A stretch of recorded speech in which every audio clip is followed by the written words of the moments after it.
Hello friends, welcome to NithishFamily. 40 day Intermittent weight loss சேலஞ்சோட 5th day vlog தான் பார்க்க போகிறோம். அதுக்கு முன்னாடி ஃபஸ்ட்டு நிதிஷ் அப்பாவோட வெயிட் என்ன அப்படின்றது பார்த்துடலாம். இன்றைக்கி வந்து 85.500 கிராம் காமிக்கிது. 350 கிராம் நிதிஷ் அப்பாவுக்கு கூடிருச்சு. நேற்று வெயிட் பார்க்கும்போதே சந்தேகப்பட்டுக்கிட்டே வெயிட் பார்த்துக்கிட்டே இருந்தாங்க. இன்றைக்கி வந்து கூடிருச்சு. ஒரு நாள் வந்து ஏறும், ஒரு நாள் குறையும் அப்படின்றது வெயிட் லாஸை பொறுத்த வரைக்கும் நம்ம வந்து கன்ஃபார்மாக சொல்ல முடியாது.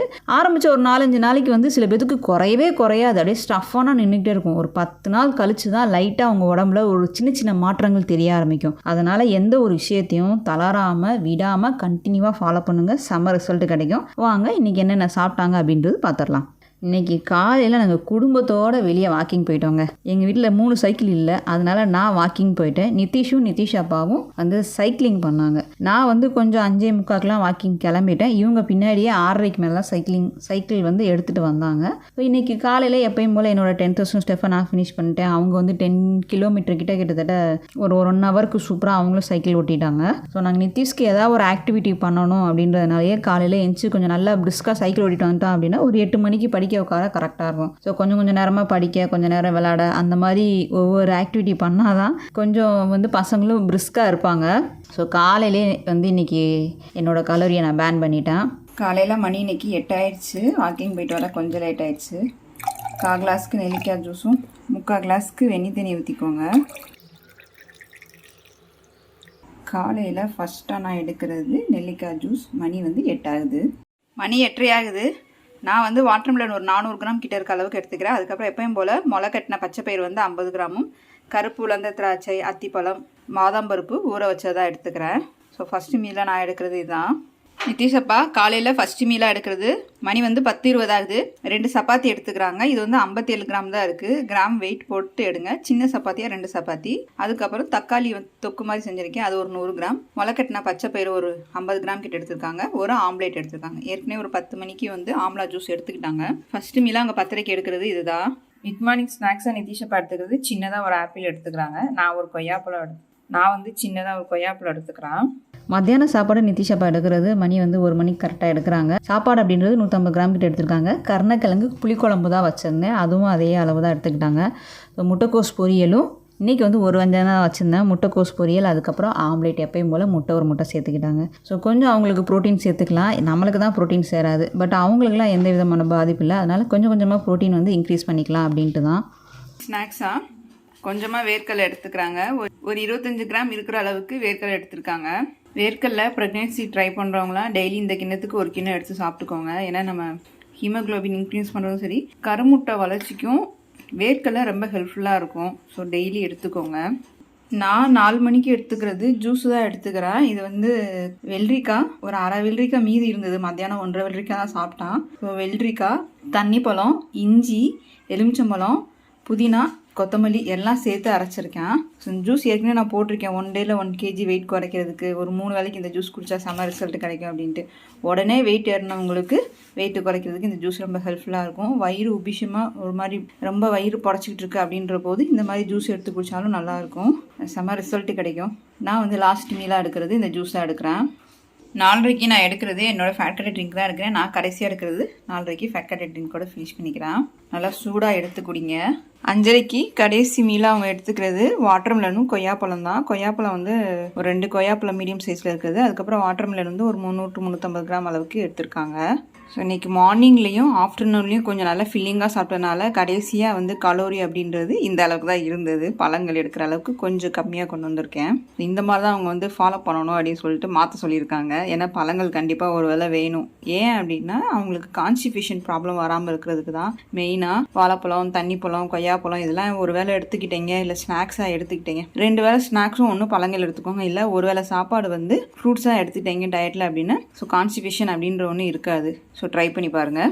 சிறுதானிய இட்லி அரிசி செய்கிறதுக்கு மாவு அரைக்கிறதுக்காக இப்போ அரிசி ஊற வைக்க போகிறேன். நான் 3 மாவு எடுத்திருக்கேன். வரகு தவிர மீதி எல்லாம் எடுத்திருக்கேன். குதிரைவாளி, திணை, சாமை 3 இந்த சின்ன கரண்டிக்கு ஒவ்வொரு கரண்டி எடுக்கிறேன். குதிரைவாளி இல்லைன்னா நீங்கள் தனித்தனியாக எடுத்துக்கலாம். எனக்கு வந்து இந்த கரண்டி அப்படின்றது 1 நேரம் இல்லைன்னா 2 நேரத்துக்கு வரும். இப்போ டயட் ஃபுட் அப்படின்ற போது எங்களுக்கு கரெக்டாக 2 வேளைக்கு வரும். இது வந்து நீங்கள் எந்த கரண்டி எடுத்திருக்கீங்களோ அந்த கரண்டிக்கே நான் வந்து 3 கரண்டி வந்து சிறுதானியம் எடுத்திருக்கேன்னா 1 கரண்டி வந்து உளுந்து எடுத்திருக்கேன். வெள்ளை உளுந்தும் எடுக்கலாம், கருப்பு உளுந்தும் எடுக்கலாம்.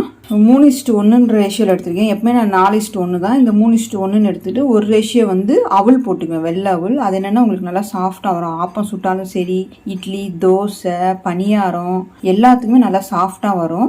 சிறுதானிய அரிசி வந்து 3 கப்புனா, உளுந்து வந்து 1 கப்பு, அதுக்கப்புறம் சிகப்பு அவளாவது வெள்ளை அவளாவது ஏதாவது ஒரு அவல் வந்து 1 கப்பு போட்டுக்கோங்க.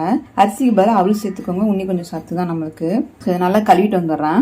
இப்போயே அவல் போடுறாதீங்க, நான் கழுவிட்டு தான் தனியாக தான் அவல் போடுவேன். நல்லா கழுவிட்ட சிறுதானிய அரிசியில் இதில் வந்து சிகப்பு அவல் வந்து நான் 1 கரண்டி போட்டுக்கிறேன். 1 கரண்டி 1.5 கரண்டி போட்டாலும் ஓகே தான். இது வந்து மதியானம் ஒரு 3 to 4 மணிக்கு ஊற வைக்கிறேன். ராத்திரி படுக்க போகும்போது ஒரு 10 மணிக்கு இல்லை 9 மணிக்கு 9:30க்கு அரைச்சி வைப்பேன். எப்பவுமே சிறுதானிய அரிசியில் செய்கிற இட்லி தோசைகள் வந்து ரொம்ப கம்மியாக செய்யுங்க. ஏன் சொன்னால் டக்குன்னு இது புளிச்சிரும். இது ரொம்ப புளிச்சிரும். சாதாரண இட்லி தோசை மாதிரிலாம் வச்சுருக்க முடியாது. நீங்கள் ஃப்ரிட்ஜ்லேயே உள்ளே வச்சுருந்தாலும் 1 நாள் 2 நாள் தான். அதனால் செய்கிறது அளவுகள் எப்பவுமே கம்மியாக செய்யுங்க. இது வந்து நீங்கள் கிரைண்டர் தான் ஆட்டணும் இல்லை, நான் மிக்சிலே ஆட்டுவேன், நல்லா வரும். 4லேருந்து 6 மணி நேரத்துக்கு நல்லா ஊற விடுங்க. நான் ராத்திரி அரைக்கும் போது காமிச்சிட்டு வீடியோவை முடிக்கிறேன். மணி 9:30 ஆகுது. சிறுதானியங்கள் ஊற வச்சது ஒரு 6.5 மணி நேரத்துக்கிட்ட ஊறிடுச்சு. இப்போ இதை அரைச்சி வச்சுட்டோம் அப்படின்னா காலையில் ஓரளவுக்கு மீடியமாக புளிச்சிருக்கும். நம்ம உடனே இட்லி தோசை சுடுறதுக்கு சூப்பராக இருக்கும்.